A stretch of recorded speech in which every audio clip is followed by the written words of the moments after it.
What is going on, all you Minties? This is the Uncanny Omar from Near Mint Condition, and join me today for an advanced look at the X-Men Inferno Omnibus from Marvel Comics. Let's get started. Before opening the book up, a huge thank you to David Gabriel from Marvel Comics for sending us an advanced copy of this book. This book is due out in the direct market on March 24th, and then a couple of weeks later in the book market. What we're looking at here is the standard edition cover. On your left, that is your direct market cover, and I really like that cover. Those were some of my favorite house ads from this time period in X-Men. So, let's look at this really quick. X-Men Inferno. I love that, from 242. Not sure how I feel about the flames yet. Maybe they'll grow on me. And there's all the comics that are collected within the book. Book retails for $125. So in the front, dust jacket covers a cover by Mark Silvestri, where you have the Goblin Queen, Nastareth, and Nathan Christopher Summers. Let's look at it under the dust jacket. So you have flames underneath the dust jacket, which makes sense, but I don't know how I feel about them. I mean, they look CG. I kind of wish they had been hand-drawn. But you have X-Men Inferno logo here, Marvel Omnibus. Now, this isn't the first time we've had this story released in oversized format. As a matter of fact, this is the OHC, the original oversized hardcover that came out well over a decade ago. And it's been out of print for well over a decade ago. Now, you're probably wondering, what the heck? Why is that so much thicker than the OHC? Well, because what Marvel did was take not only this oversized hardcover, but the Inferno crossovers, put them together, and make this one book. So everything within these pages are found in here. Now that's cool in the gang. Like, I thought that was a really good idea. Instead of just putting this out as an X-Men Inferno Omnibus, they literally put two books together and put them in here. Now, we're going to talk about the content here in a second, but let's go ahead and get started. All right, let's get into this era of X-Men. We have some red bookend pages. A picture right there by Walter Simonson of the Goblin Queen and Nathan Christopher Summers. Here are the credits for all the people that wrote it, for the pencilers, the inkers, colorists, letterers, and then your table of contents, how it all begins. So it looks like it's got material from X-Men 232 to 234, as well as X-Factor 32. So all of this, by the way, will be collected in the Inferno prologue. The whole issue, not just a couple of pages setting up the events of this. So, I feel like I have to explain what's going on a little bit, what Inferno's about, in order for me to talk about it. I can't believe I'm holding this finally in my hand. This was voted in our most wanted reprints in 2020, but it was so different because it wasn't an omnibus. It was released as an oversized hardcover, so I'm glad that it's finally here. By the way, I am going to talk about spoilers, but I won't do that until I talk just the basic plot of the story, what this is about, and show some of the extras in the back, and then talk about the binding. I'll let you know ahead of time when I'm going to be talking about spoilers, because there's some things that, this is one of my favorite crossover events, and I can't talk about the things that I like about it without going into spoiler territory. But again, I will warn you ahead of time. For now, just enjoy this beautiful artwork by Walter Simonson and Mark Silvestri. Basic plot is just demons are running amok in New York City, and then eventually they want to take over all the world. And in order for that to happen, 13 children must be sacrificed to open up the gates to Limbo. So that's a pretty damn dark story right there. And of course the X-Men are there to stop them, as well as X-Factor, and then you also have the story with New Mutants. And then in the back are all the other superheroes dealing with Inferno, like Daredevil and Power Pack and the Fantastic Four and the Avengers. But the main chunk of the story is found earlier on. Now, we've had the Mutant Massacre and we've had Fall of the Mutants, two previous events before this. However, in those events, you could read X-Factor separately. You could read New Mutants separately. You didn't have to read X-Men and then go and read X-Factor. With this is the very first crossover event where it all kicks off, and it's literally 1 month after the next that you have to read the other titles.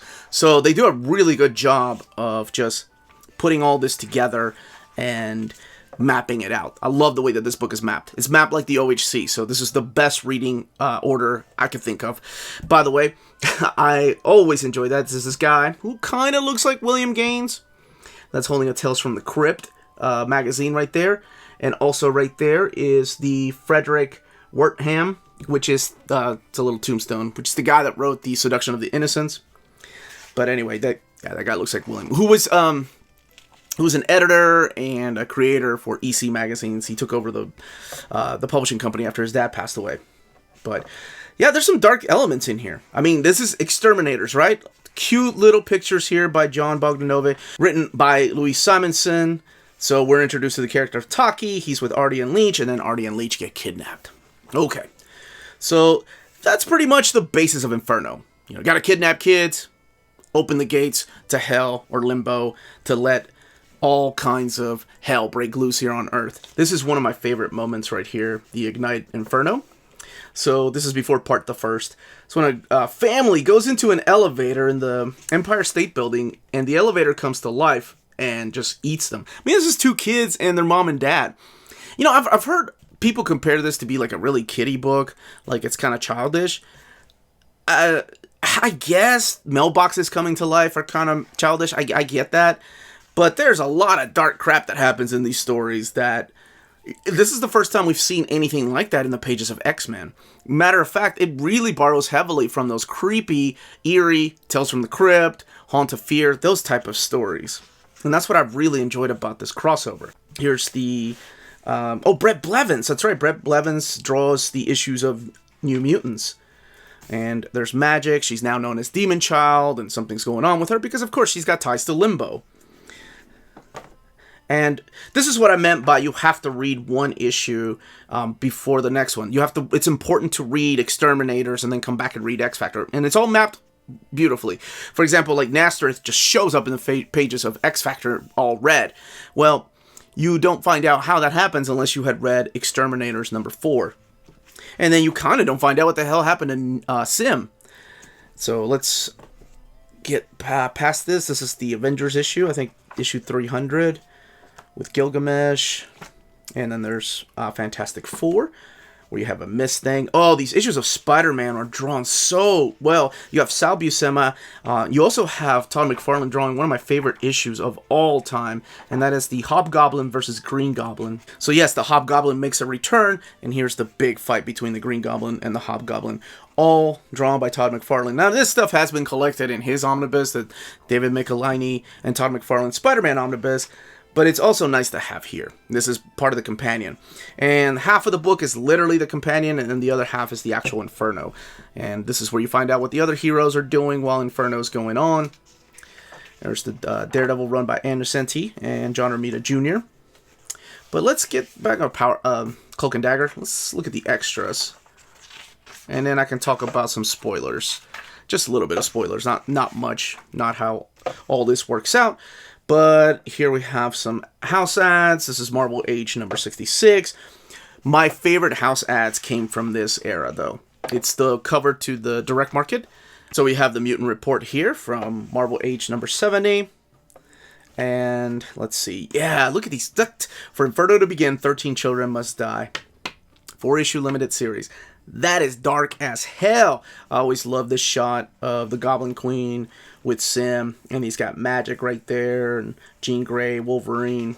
So this was a big deal for a lot of us because, like I said, X-Factor worked as a separate entity than X-Men, and we were promised that this is the storyline where both teams were going to finally meet face-to-face, and I'll show what that meeting is like. One of my best moments in X-Men history. These are the house ads. I love these. You have Ileana, Magic, and of course Darkchild, Jean Grey, Scott Summers, Madeline Pryor. And this is the one I've never seen. This is by Alan Davis. You have Archangel, Christopher Charles Summers. I thought it was Nathan Christopher Charles Summers. Oh, yeah, that's right. Charles Summers is also part of his name. And then Phoenix. Now, this is the one that I thought I was a genius. All right, so you've got Sim and you've got Nastoreth. And in the middle, you've got Mr. Sinister. And as a kid, this blew my mind when I saw this ad because I put Sim and Nastoreth's name together and I kept saying it over and over. Sim Nastoreth, Sim Nastoreth, Sim Nastoreth. And it sounds like Sinister. I thought I was like the smartest kid in my neighborhood. I had to call my buddy Matt Thompson. And he was like, dude, that's ridiculous. Why would they do that? I'm like, they've been planning it all along. Anyway, that's the kind of excitement that this stuff brought me. There's some character sketches, power pack, character designs. And these are portraits of a Marvel Universe. These are pinups right here. So taking place during Inferno. This is the fight between Jarvis. It's his solo story from issue 298 that's collected in here. Original art pages. You have beautiful Walter Simonson pages. I always like the way he drew the Dark Wolverine with like shadows. And then the Rick Leonardi trade paperback covers, the different trade paperback covers for the crossovers and of course the actual event. This is the one that you just saw, the oversized hardcover. Let's look at the binding, and then I can talk a little bit about the spoilers. Honestly, the binding on this one reminds me of the Dr. Aphra binding. This is 1,240 pages, but it lays over really nice. Like, I didn't have any issues with it. Let's see if we can find some spread pages. The fight with Cameron Hodge. Orphan Maker and Nanny make an appearance here. Their first appearance was right before this, so that will be collected in the prologue. I swear, all they have is just splash pages. They don't have any spread pages. I think I'll have to go to the middle for that. Close, but this is page 474. Really no gutter loss down here. Of course, because they really don't have a lot of spread pages towards the beginning. Now let's see if they have anything in the back. Oh, I know they do. They got the covers here. I know they have the covers for issue 6 and 7 of Excalibur. Love that cover. Look at Megan looking all fine. X-Men Inferno, issue 7. I love that Excalibur came to New York but did not run into the X-Men. They played such a minimal role, but at least they were here in spirit. Okay, so I'm going to talk about why this book means so much to me. I'm going to show you just a couple of things, and this is a little bit of a spoiler, but yeah, we'll talk about why I enjoy this and why it leads directly into the Jim Lee, Chris Claremont Omnibus Volume 1. So remember when I said that this was promised to be the first meetup of X-Factor and the X-Men? So X-Factor are the original 5 X-Men. It's Warren Worthington, Hank McCoy, Bobby Drake, Scott Summers, and Jean Grey. All 5 of the original team members went on to make their own team of X-Factor. Now, during this time, everybody thought the X-Men were dead, including the fact that the X-Men thought Jean Grey had died, because remember, they all thought just she was the Dark Phoenix. They had no idea that she came back. Now, it's revealed in the Mutant Massacre, where Wolverine is fighting down in the tunnels where X-Factor was. He smells something familiar. And, of course, he's talking about Jean Grey. So this was a reunion years in the making of all the other, some spread pages, of these characters just coming together. You have what happens to Magic in here, and she's forever changed for, up until recently. Sim and Nastareth are dealt with forever, but the outcome of this had been planned for so long, since the first appearance of Madeline Pryor in issue 168. That this was all a game, that she really, it's revealed what she is here, why she looks like Jean Grey, and why it makes her snap. So, let's keep going. There was one particular moment.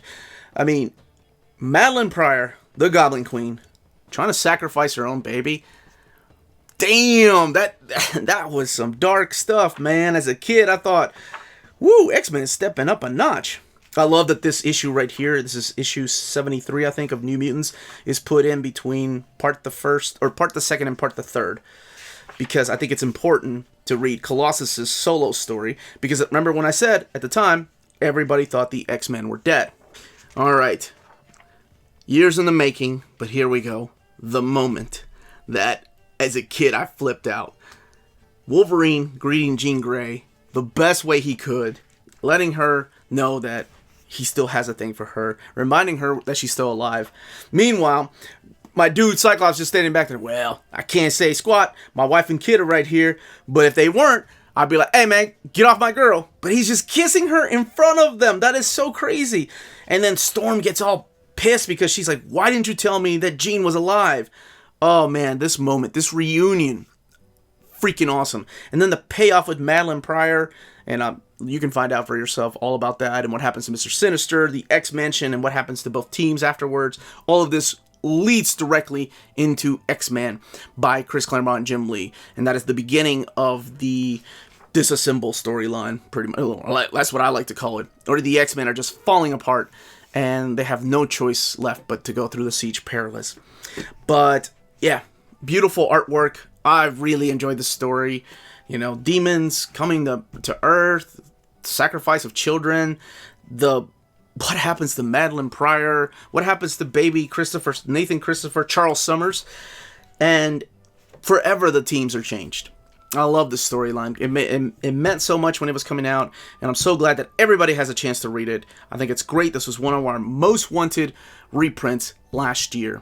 So it's finally here, coming out on the 24th. But that, as they say, is that. If you're interested in purchasing this book when it comes out, don't forget to check out our sponsor, cheapgraphicnovels.com, your online source for collected editions up to 50% off retail price. Cheap Graphic Novels prides itself on excellent packaging, so your stuff gets to you in excellent condition, and they have amazing customer service. Check out their bargain deals for up to 90% off cover price. And for all you Minties that are watching, if you're a first-time customer, don't forget to mention that Near Mint Condition sent you their way for a promotional credit on free shipping on your next order. Now, this is only for U.S. customers. cheapgraphicnovels.com, your source for the hottest books with deep discounts, customer service, and excellent shipping that will keep you coming back for more. And that was the content, the page count, and build of this omnibus. Let me know in the comments down below if you're picking it up, if this is your first time reading it, if you're excited to finally own this after years of being out of print. Well, not this particular version, but the OHCs.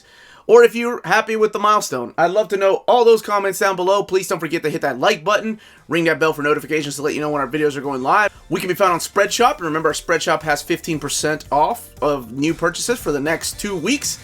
And we're also on Patreon. Amazing ways to support the channel if you can do so. More importantly, everyone, stay healthy, stay safe. Much love.